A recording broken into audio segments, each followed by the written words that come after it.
Moments before he was sentenced to life in prison for 3 sexual assaults, Luis Lorenzo Vargas proclaimed his innocence.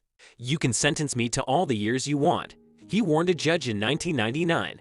"But as far as I'm concerned, that individual that really did these crimes might really be raping someone out there." 16 years later, his words now haunt LA's criminal justice system. On Monday, a Los Angeles County judge threw out Vargas' conviction after DNA evidence exonerated him in at least one of the attacks and instead implicated the notorious teardrop rapist, an unidentified assailant linked to more than 3 dozen sexual assaults spanning nearly 2 decades. Los Angeles County prosecutors wrote the judge a letter this month saying the office no longer has confidence in the convictions, noting that the prosecution argued at trial that there were so many similarities among the 3 crimes that they had to have been committed by the same person. Vargas, 46, walked slowly into a downtown courtroom Monday afternoon and peeked into the audience at his mother and his daughter. After the judge announced his exoneration a few minutes later, tears filled Vargas' eyes and he wiped them against the shoulder of his blue jail scrubs. He looked at his crying mother and mouthed, "I love you."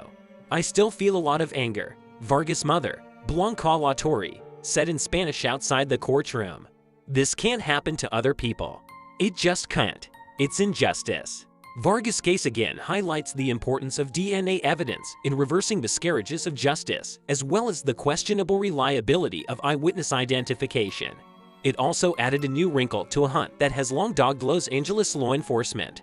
Many of the victims linked to the teardrop rapist were attacked within about 3 miles of the sexual assaults Vargas was convicted of committing, his lawyers said. The attacks followed a similar pattern to others connected to the unidentified rapist. After a few words, the man wields a knife or gun and threatens to kill the victim.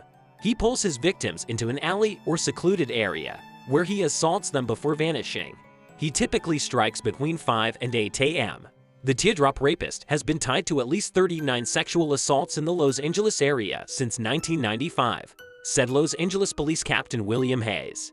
The tally was recently revised to include the attack that produced DNA that ultimately cleared Vargas. Although the unidentified assailant's last attack was in the spring of 2013, Hayes said he believes the man is still alive, noting that he's had periods of inaction in the past. Is he dormant, or has he changed his methods and become more careful about forensics? Hayes said, "We don't know. Investigators aren't certain the man has a teardrop tattoo. It may be a scar or a mole near his eye," Hayes said, and authorities are now referring to the man more broadly as the attacker. Detectives posted a plea on Facebook earlier in the year asking the community for help finding him. "The attacker is still out there," the post reads. "We have no fresh leads."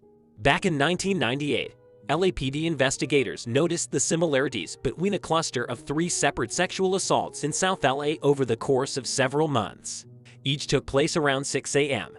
In February 1998, a 17-year-old told her teacher that she'd been attacked while walking to a bus stop in the city's South Central neighborhood.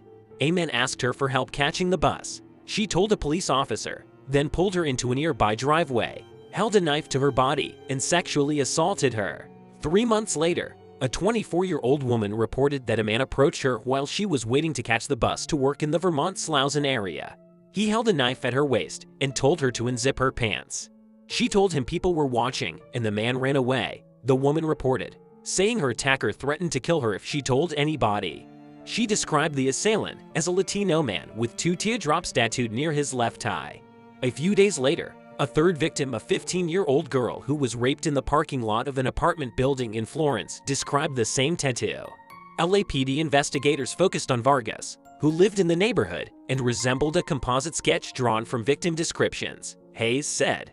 Vargas has the faded outline of a teardrop inked under his left eye. He got the tattoo at age 13 in an effort to fit in with some boys in his neighborhood, said one of his attorneys, Raquel Cohen. There was another reason to draw investigators to Vargas. He had a 1992 rape conviction. His attorneys said the charge was brought after he arrived home drunk one evening and raped his girlfriend. A district attorney's spokeswoman said Vargas pleaded no contest and was sentenced to 3 years in prison. In 1999, Vargas went on trial for the series of sexual assaults. The 3 victims identified him as the man who attacked them. Vargas insisted he was innocent. Several co-workers testified that Vargas had been miles away at work when the attacks occurred. Around the time of the first offense, Vargas worked at a bagel shop in Beverly Hills. Later in the year, he moved to a different shop in Hollywood. The shops, however, didn't keep track of employees' hours, prosecutors said, and Vargas couldn't provide paperwork at trial documenting his schedule. Jurors convicted him, and he was sentenced to 55 years to life in prison. As the attacks by the teardrop rapist continued, Vargas fought for his release from behind bars.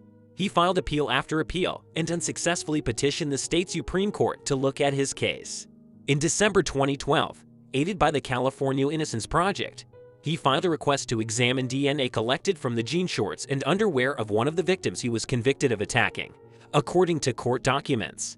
The tests found genetic material from at least 2 people, including the victim and the teardrop rapist, Vargas' lawyers said.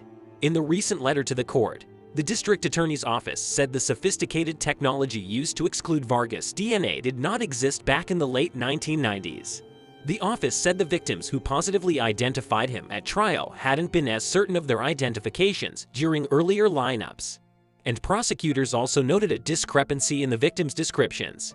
2 victims said their attacker had 2 teardrops tattooed near his left eye. Vargas has only one.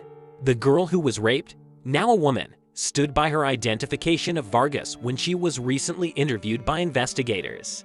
Prosecutors said they believe she honestly but mistakenly identified Vargas at trial as her assailant.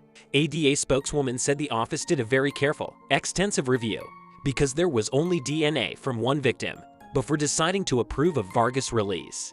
At the hearing Monday, Superior Court Judge William C. Ryan ordered Vargas' immediate release but noted that he first would be transferred to federal custody. There is an immigration hold on him, Vargas' attorneys said, because their client, who was born in Mexico, was a legal resident at the time of his arrest.